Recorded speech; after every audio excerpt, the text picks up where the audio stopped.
Hello everybody and welcome to this pre-class lecture video on Chapter 17 on activity-based costing. And just to kind of refresh your memories and bring us back to like why we're doing this and how it fits into business in general, is we're still talking about cost accounting systems. And the purpose of a cost accounting system is to track the costs it takes to make the goods and services that you provide. Okay, and for inventory, there are three components of cost: direct materials, direct labor, and factory overhead. So why do we need this cost information? I always want to make sure that I bring you back to the business purpose. Why do we need this? Why is it important? Because otherwise, if you're just doing calculations and you don't understand the meaning or the purpose behind the calculations, it's just not going to be as meaningful and you're not really going to understand what you're doing, and it's just going to be a bunch of numbers. Remember, accounting is not math. This is not just a bunch of numbers. These numbers have meaning, and it's very important that you understand the meaning and the purpose, behind what we're doing. So that said, why is it important to have this cost information? Well, we need it to make our business decisions, okay? So what kind of decisions does it help us make? First of all, it helps us make pricing decisions, right? If we're going to sell a product, we have to figure out what price we're going to set it at. And we can choose whatever price we want. But if we don't know how much it cost us to make the product, we might not make the right pricing decision. We might price it too low and then we won't make any money. And that's never good in a business. So you want to make sure you have a good handle on what your costs are so you can set the price appropriately. And in line with that, it helps us make product mix decisions, right? So a company has a choice to make any products that they want, right? See here, Apple makes all these, different types of iPhones. How do they decide which ones they're going to make? Well, it all depends on, again, which one is going to be the most profitable? Which one can they make the most money on? Do you think Apple's going to be making, these old 2007 iPhones when there's much better technology out right now? No. The reason why is because the cost to make these iPhones hasn't changed. Okay? But the price they can sell it at is much less because no one's going to really pay as much for a 2007 iPhone as a 2017. So if they're looking at like, what is my cost versus how much I can sell it for, it's going to say, no, you know what? You're not going to make these because it costs too much to make them. And it's not profitable for us, okay? So that's your what we mean by product mix decisions. The third decision it helps us with is cost control. So what do I mean by cost control? Well, I have this arrow going up because the problem is if you're not watching your costs and paying attention to this cost information that I'm talking about, things can start costing more and more and more and you don't even realize it. Okay, so maybe your employees are starting to slack a little and aren't being as efficient. Well, if you're not tracking what your costs are, you might not realize, oh my gosh, it's taking Joe twice as long to make that product that he used to make, in 5 hours. Now it's taking 10 hours. Well, if you watch your costs and you pay attention to the cost information, and you see your costs going up, you can do something about it. You can go, Joe, what's going on? Why is it taking so long? Maybe you need to fire Joe. Who knows? But the point is if you're not tracking your costs, you won't know that there's a problem and that things are costing you more than they should. So we need this cost info for all of these different very important business decisions that we have to make. Okay. So again, like I said, the cost accounting system helps us to track the costs of making our product, the direct materials, the direct labor, and the factory overhead. Now, for direct materials, that's pretty straightforward.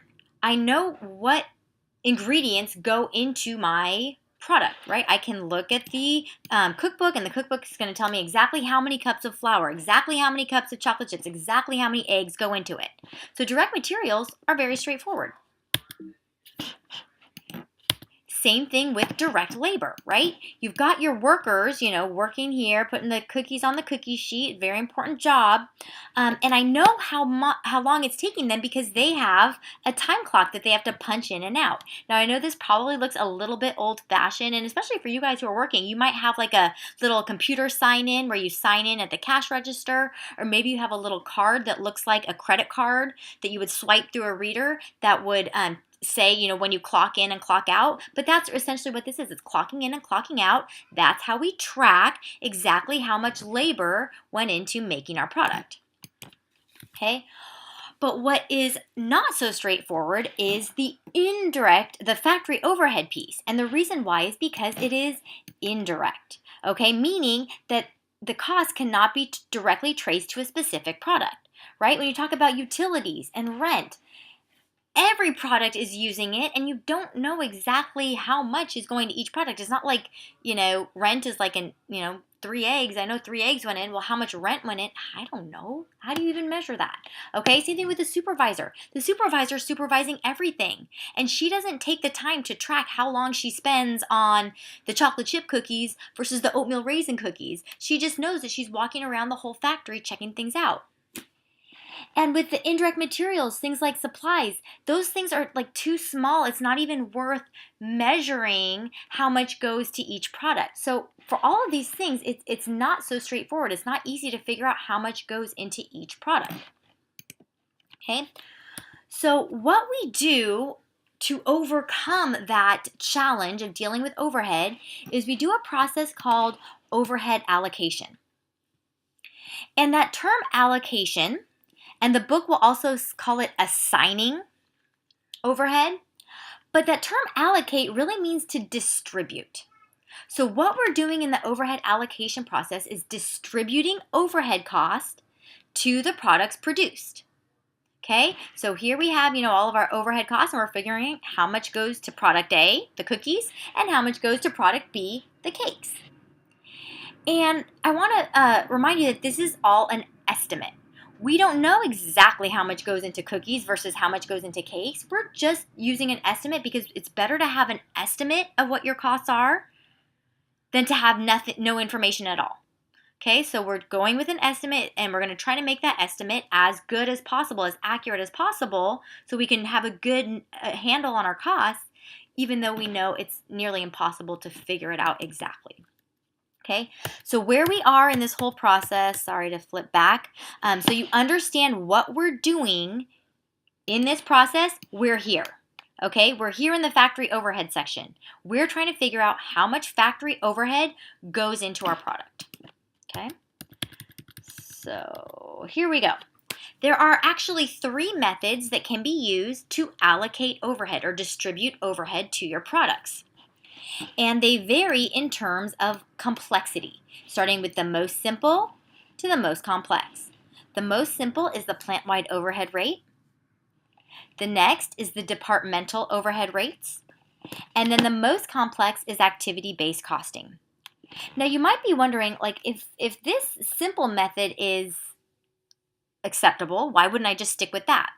And you might be right. Maybe if your goal as a business is to just have the simplest, easiest calculation, you can just go with a plant-wide rate. However, if you want a better estimate, a more accurate estimate, it might be more worth it to spend a little bit more money and a little bit more time and hire a few more cost or managerial accountants to get you a better estimate using one of these other 2 methods. Now, in this video lecture, I'm only going to be covering the plant-wide overhead rate method. We're going to be doing the 2 other methods in class. I'll teach you kind of the basic background, the concept behind them in this lecture, but you don't have to do any calculations on this yet. But I really want to make sure you get a good handle on the plant-wide overhead rate before you come to class, because this is the basis for these other 2 methods. So if you get a good handle here, it's going to make your class time learning these 2 more complex methods way easier. If you go in not understanding even the plant-wide rate, you're going to be totally lost on these other 2. So take some time and make sure that you understand this plant-wide overhead rate. So here we go. Here's a sample problem. Whoa, I see a lot of numbers. Don't freak out. Don't worry. We're going to break it down. Okay, so basically what this problem is saying is that we're going to be our little sweets company. We make cookies and cakes. So we have two different products, cookies and cakes. And these products go through two different departments to be manufactured. There's the mixing department that mixes the dough or the batter. And then there's the baking department that actually, puts it on the cookie sheet or puts it in the cake pan and sticks it in the oven to bake. Okay? And we have gathered our overhead costs for those two departments. And again, these are, I should mention that these are estimated or budgeted costs. You'll see that term used in the book. Budgeted, it just means like an estimate of what I think I'm going to have what my costs are going to be in the future. Okay, so these are the overhead costs for each department. These are the machine hours, meaning the amount of machine time each department uses. And then direct labor hours, that's the amount of direct labor time that each department uses or that we expect them to use in the upcoming period. And then here we have specific information to each product. The cookies, we make this many units. Cakes, we make this many units. Cookies, we look at how many machine hours it takes to make cookies in each department, mixing and baking. How many direct labor hours it takes to make cookies under each department, mixing and baking. And we do the same thing over here with cakes. We make 9,800 cakes. In the cakes use machine hours in the mixing department and the baking department, and also uses direct labor hours in the mixing department and the baking department. Okay. So here we go. So here are the steps in the overhead allocation process. Now the steps you see here are going to be a little bit different than what you see in the book. And the reason that I do it this way is because I'm trying to make it consistent, saying that you're going to follow the same 4 steps for all 3 overhead allocation methods. For some reason, the book mixes up the steps. I don't know why they do it to make it more complicated for you guys. But I'm trying to make it the same, consistent for all methods. If you follow these 4 steps for every method, you're going to be fine. Now, remember, because each method is more complex than the other. So within each of these steps, there's going to be varying levels of complexity. But you're still going to follow the same 4 steps. So the first step in the overhead allocation process is to pool your overhead costs. Okay? So what that means is we need to figure out what all of our costs are. And for the plant-wide overhead rate method, because it's the simplest, we total all of our overhead costs into only one cost pool. Okay, so that's what this circle is right here. This is our cost pool where we're pooling or gathering all of our costs. And because this is the simplest one, this is going to include all of our overhead costs, right? All of our indirect materials, all of our indirect labor, all of our other stuff, rent, utilities, depreciation, regardless of which department it is. We're going to pool them all together. Then from there, eventually, we're going to allocate it to each of the products, the cookies versus the cake. Okay, so let's look at how we actually do this using the info from the problem. When I say pool overhead costs, we're going to gather them all together. And because this is the plant-wide method, we total all of our overhead costs into one cost pool. So therefore, we're taking our overhead from the mixing department and from the baking department. We're adding them all together. And that gives us our total overhead cost pool of $1,320,000. Okay, so that's step 1. Next, we're going to move on to step 2, and I will continue that in the next lecture video.